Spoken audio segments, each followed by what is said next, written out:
The application form helps me to determine a candidate's trajectory at a glance. And I'm looking for 3 different trajectories, and you're going to find it in pretty much every candidate that you source. I'm looking at, are they upward, downward, or flat? So a downward trajectory just means things haven't worked that well for you.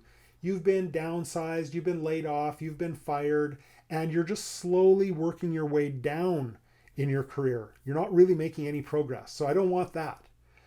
Some have a flat trajectory, and that just means you haven't really done much terribly bad, and you haven't done much terribly good. You're just kind of on a flat trajectory. I don't want that either.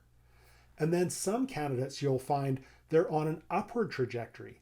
Things are getting better for them. They're showing ambition. They've met tough challenges and they've overcome. They've been promoted. They've made more money. They have career goals. Those are the people I'm looking to sort through and find using the application form.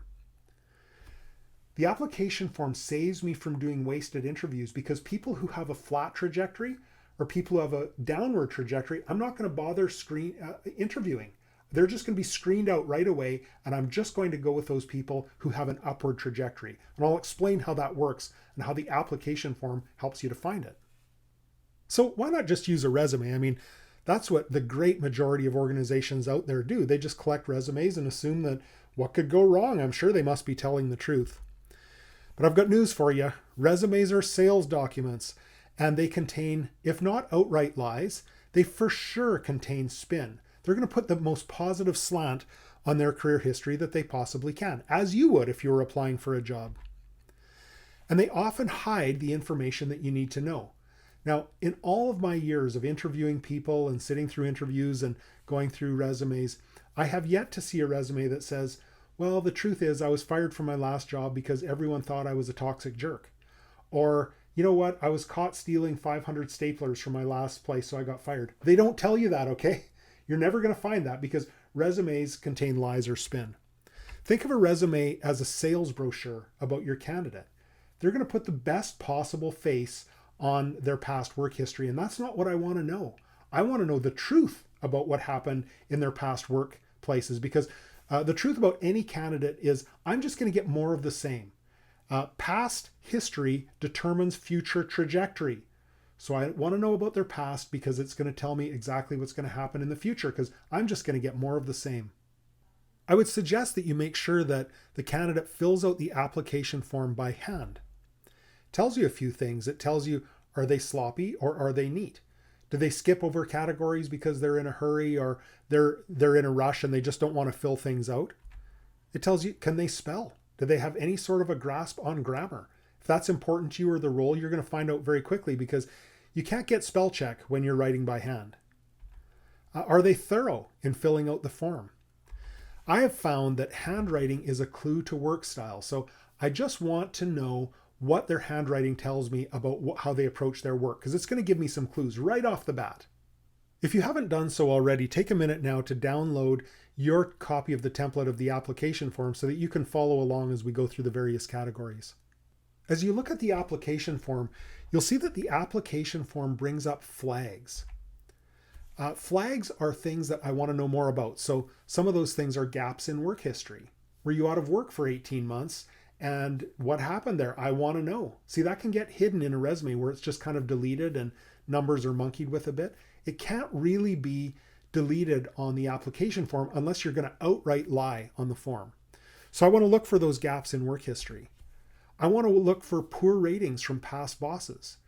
I've done application forms where 3 or 4 jobs are listed, and everyone, the boss would give that person like a 3 out of 5 in terms of a rating, how they did.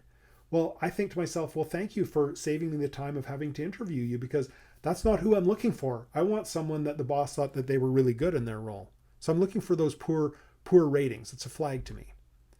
Flat levels of salary and responsibility. Now, remember when I talked about trajectory? A candidates typically are on an upward trajectory, and that means their income is going up. That means their level of responsibility is going up, and they've moved from job to job and they've progressed in their career. If their career is flat and they've not moved anywhere in either of those things, well, I want to know more about that. Too much job hopping. If a candidate has had 5 different jobs in the last 5 years, that's a major flag to me. I want to know what's going on and what the story is behind that. Now, these are just flags. A flag doesn't mean that you shouldn't hire. A flag just means that you want to know more about that situation. Now, I should also say the more flags you have, the more I really want to know. Because all of us probably, if we were to look at our resumes, probably we would have flags on our resume. Maybe you took some time out, or you had a health issue, or you traveled around the world, or for some reason you hopped jobs. A lot of us have these flags, but I want to dive into that, and I want to find out what the story is, and I want to find out if I believe it, and I want to find out if that flag should really concern me, or if it's like, yeah, that's understandable. I get it. But whenever there's a flag, I want to dive in and I want to know more. Now let me describe my dream application form, because the dream application form is filled with positives. And here's what some of those positives looks like. Well, there's no gaps in work history. That person went from job to job to job to job, and they don't have long gaps. They've increased their salary and they've increased their responsibility level as they've gone through their career. And they're just showing me they're on an upward trajectory. This is good for me. I like seeing this. They get high ratings from previous bosses. Maybe boss after boss says they give them an excellent rating, and this person, they'd love to have them back. They have a history of achievement. And they've shown resourcefulness. This is a big thing I'm looking for, resourcefulness, where they've encountered tough situations and they've prevailed. They haven't given up. See, B and C candidates come up against hard things and their tummy hurts and they decide they want to go home and find a new job because it's just too hard. I don't want those people. I'm looking for someone who met a challenge and they said, you know what, I dug deep, it was hard, I conquered, I prevailed, I climbed over the wall, and I found victory, and then I moved on to something else. That's really what I'm looking for. I'm looking for that resourcefulness. Has that person dug deep and shown that they've got some grit and some perseverance and can stick with a tough job and make a win out of it? The application form has a way of repelling non-stars. They don't even fill out the form. Non-stars don't want to complete the application form because they don't like that much transparency. They would rather bury their poor performance. They don't want to talk about it. A non-star does not want to fill out an application form where they have to say, well, my past boss would give me a very poor rating and doesn't want me back. And I was actually fired from that job and things didn't work there and I was demoted. They don't want to talk about that stuff. So they look at the application form and they say, whoa, this is way too invasive and transparent for me. I'd rather work elsewhere. Well, you know what? So would I. I would rather they go work elsewhere. So we want the application form to repel the kind of people that we don't want working for us. Now, stars, on the other hand, are eager to provide details and information to validate their claims.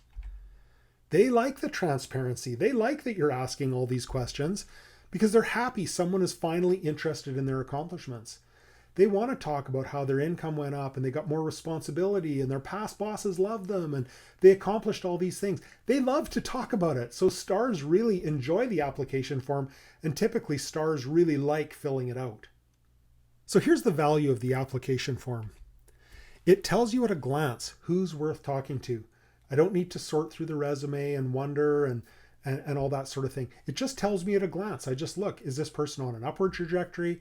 Are they on a flat trajectory? Are they on a downward trajectory? I can find out in less than a minute what their trajectory is. It gives accurate, hard data on the person's career performance, minus the spin. And it speeds up the hiring process dramatically because I don't have to sift through all those resumes. I can very quickly glean the information that I need out of the application form, and I know who I want to shortlist and take to the next level. Let's recap this module. Here's what you learned.